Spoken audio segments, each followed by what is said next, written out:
नमस्कार मित्रांनो, शेतकरी बांधवांसाठी अतिशय महत्त्वाची बातमी आहे। मित्रांनो, शेत रस्त्याबाबत मोठा निर्णय सरकारने घेतलेला आहे। मित्रांनो, शेत रस्त्यासाठी नवीन जी आर काढण्यात आलेला आहे। त्यामध्ये शेत रस्ता हा रुंद होणार आहे, शेत रस्त्याची सातबाऱ्यावर नोंद होणार आहे आणि हा जो निकाल आहे शेत रस्त्याबाबतचा जो काही मोठा प्रश्न आहे तो 90 दिवसात निकाली निघणार आहे। म्हणजे तुमच्या शेत रस्त्यावर जर कोणी अतिक्रमण केले असेल, त्या ठिकाणी अडवल्या गेला असेल तर तो शेतरस्ता आता 90 दिवसात त्याचा निर्णय होणार आहे, निकाली निघणार आहे। तर मित्रांनो, मग या जी आर मध्ये काय माहिती दिली आहे त्याविषयी सविस्तरपणे माहिती आपण आजच्या या व्हिडिओमध्ये बघणार आहोत। तरी मित्रांनो, हा व्हिडिओ शेवटपर्यंत बघा।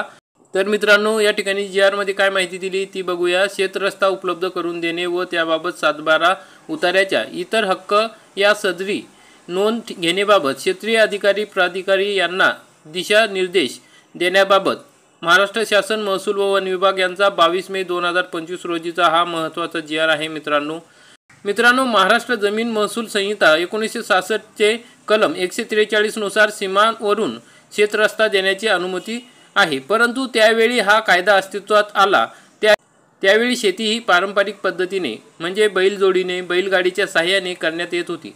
तथापि सध्या शेतीमध्ये वाढत्या यांत्रिकीकरणामुळे शेती ही प्रगतिशील होत असून शेती उत्पादनामध्ये देखील बदल होत आहे। शेतीमध्ये वाढत्या यांत्रिकीकरणामुळे मोठ्या कृषी अवजारांचा वापर करणे आता सामान्य झाले आहे। मग पारंपरिक अरुंद पायवाटा किंवा बैलगाडी मार्ग आता मोठ्या अवजारांच्या वाहतुकीसाठी अपुरे ठरत आहे।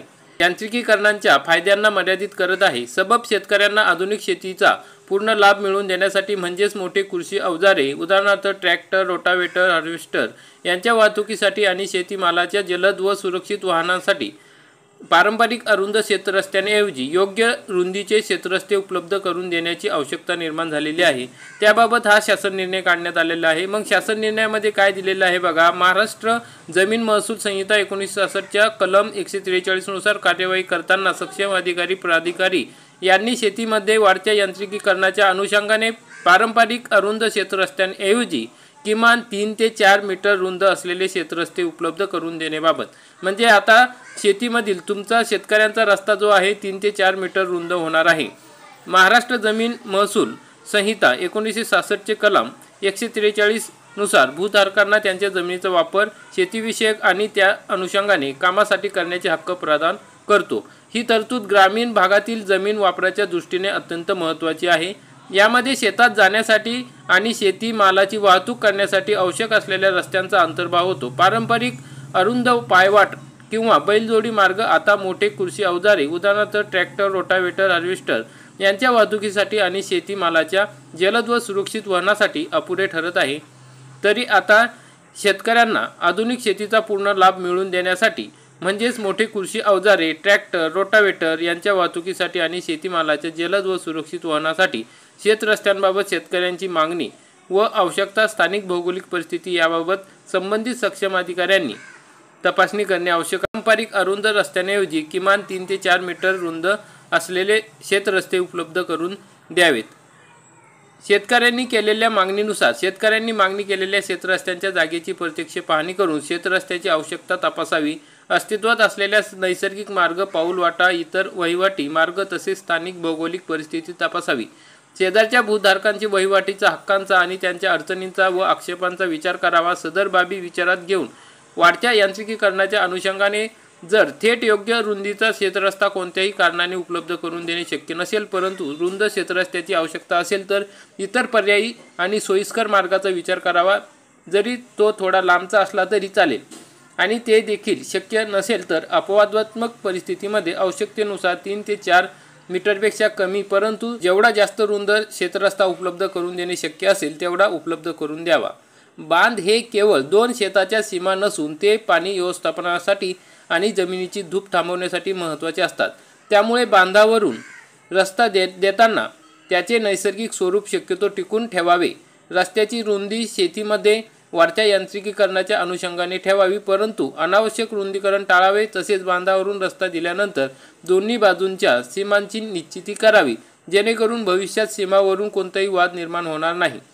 पुढील सूचना आहे। सक्षम अधिकारी प्राधिकारी यांनी महाराष्ट्र जमीन महसूल संहिता 1966 च्या कलम 143 अन्वये मंजूर केलेल्या तसेच मामलेदार कोर्ट ॲक्ट या कलमानुसार 5 वहिवाटी रस्त्यांवरील अडथळा दूर करण्यासाठी मनाई हुकूम दिलेल्या शेतरस्त्यांची अधिकृतपणे सातबाऱ्याच्या इतर हक्कांमध्ये नोंद करण्याबाबत सातबारा उतार्याच्या इतर हक्क या सदरात शेतरस्त्याची नोंद झाल्यामुळे या रस्त्याची कायदेशीर वैधता स्थापित होईल व भविष्यात शेतरस्त्यांच्या वादाचे प्रमाण कमी होण्यास मदत होईल। तसेच जमीन खरेदी विक्रीच्या वेळी संभाव्य खरेदीदाराला जमिनीवरील व महत्त्वाच्या हक्काची माहिती मिळेल। सबब सातबारा उतार्याच्या इतर हक्क या सदरात शेतरस्त्याची नोंद घेण्याच्या अनुषंगाने संबंधित प्राधिकाराने पुढील प्रमाणे कार्यवाही करावी। या ठिकाणी शेतरस्त्याची नोंदणी करताना शेतरस्ता असलेल्या शेताचा गट नंबर, सर्वे नंबर, शेतरस्त्यांची रुंदी, लांबी, दिशा व सीमा इत्यादी स्पष्टपणे नमूद कराव्यात। तसेच त्याबाबत सातबाऱ्याच्या उतार्यावरील इतर हक्क या सदरात नोंद घेण्याबाबत निर्देशित करावे। अधिकाऱ्यांनी आदेशाच्या अनुषंगाने शेतरस्त्याची नोंद सातबाऱ्याच्या उतार्यावर किंवा इतर हक्क या सदरात घेण्यात यावी। त्यामध्ये शेतरस्ता जात असलेल्या शेताचा गट नंबर, सर्वे नंबर, शेतरस्त्याची रुंदी, लांबी, दिशा व सीमा इत्यादी स्पष्टपणे नमूद करावे। नियम आहे महाराष्ट्र जमीन महसूल संहिता अधिनियम 1943 नुसार प्राप्त अर्जावर अर्ज प्राप्त झाल्यापासून 90 दिवसाच्या आत अंतिम आदेश पारित करण्याबाबत हा महत्त्वाचा निर्णय आहे। तर मित्रांनो, या तरतुदीनुसार राज्यातील विविध महसूल अधिकारी, प्राधिकारी यांच्यासमोर सद्यस्थितीत चालू असलेली जे प्रलंबित असणारी सर्व प्रकरणे आहेत ती सदर शासन निर्णय निर्गमित झाल्यापासून 90 दिवसाच्या आत निकाली काढावीत। म्हणजे जे रस्त्याचे तुमचे काही प्रश्न असेल, अतिक्रमण केले असेल, कोणी रस्ता अडवला असेल, तुम्हाला रस्ता नसेल, तर ही जर तुम्ही अर्ज दिले असेल तर ते 90 दिवसाच्या आत निकाली निघणार आहे। तर मित्रांनो, अशा पद्धतीने महत्त्वाचा GR काढला आहे। त्यामध्ये 3 महत्त्वाचे नियम अटी सांगितलेले आहे की रस्ता हा 3 ते 4 मीटर रुंद असेल, शेतरस्ते उपलब्ध करून द्यायचे आहे। दुसऱ्या याच्यात सांगितलं आहे, दुसऱ्या नियमांमध्ये सांगितलं आहे की सातबाऱ्यावर नोंदी व्हाव्यात आणि तिसऱ्यामध्ये सांगितले की 90 दिवसाच्या आत या ठिकाणी सर्व प्रकरणे निकाली काढायचे आहे, म्हणजे रस्त्यासंबंधित प्रश्न हे निकाली निघणार आहे। तर मित्रांनो, अशा प्रकारचा महत्त्वाचा GR होता। तुम्हाला जर GR बघायचा असेल तर महाराष्ट्र शासनाच्या संकेतस्थळावर www.maharashtra.gov.in या ठिकाणी उपलब्ध करून देण्यात आलेला आहे किंवा आपल्या टेलिग्राम चॅनलवरती हा GR तुम्हाला बघायला मिळेल। तर मित्रांनो, व्हिडिओ आवडला असेल तर व्हिडिओला लाईक करा, चॅनलला सबस्क्राईब करा। धन्यवाद। जय हिंद, जय महाराष्ट्र।